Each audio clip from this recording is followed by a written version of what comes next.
নিরাপদ খুলনা চাই সামাজিক সংগঠনের পক্ষ থেকে কেএমপি পুলিশ কমিশনারের কাছে স্মারকলিপি প্রদান। আপনারা দেখবেন আমাদের নিজস্ব প্রতিবেদক আব্দুল আলিমের পাঠানো ভিডিও তথ্যচিত্রে বিস্তারিত। নিরাপদ খুলনা চাই সামাজিক সংগঠনের পক্ষ থেকে Khulna metropolitan police commissioner Mohammad Zahidul হাসানকে স্মারকলিপি প্রদান করা হয়েছে। ১৬ মার্চ বেলা ১২টায় কেএমপি কমিশনার কার্যালয়। স্মারকলিপিতে খুলনায় আইনশৃঙ্খলা পরিস্থিতির অবনতি রোধে দ্রুত ব্যবস্থা নেওয়ার দাবি জানানো হয়েছে।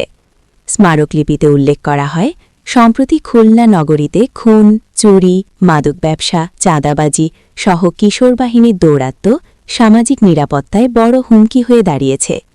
নগরীতে প্রতিদিন দুর্বৃত্তদের হামলায় আহত, নিহত, সংঘর্ষের মতো ঘটনা ঘটেই চলেছে। পুলিশ প্রশাসনের কাছে দাবি জানানো হয়েছে, আইনশৃঙ্খলা বাহিনী তারা যেন এই পরিস্থিতি নিয়ন্ত্রণে দ্রুত ব্যবস্থা গ্রহণ করেন।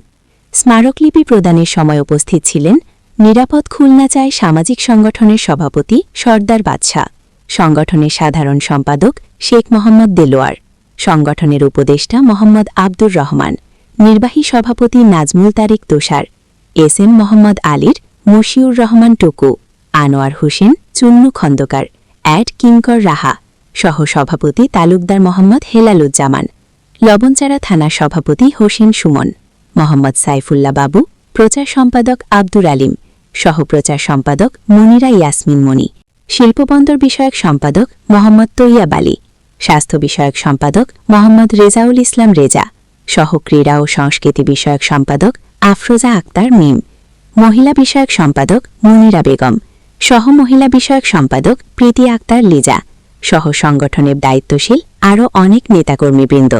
এ সময়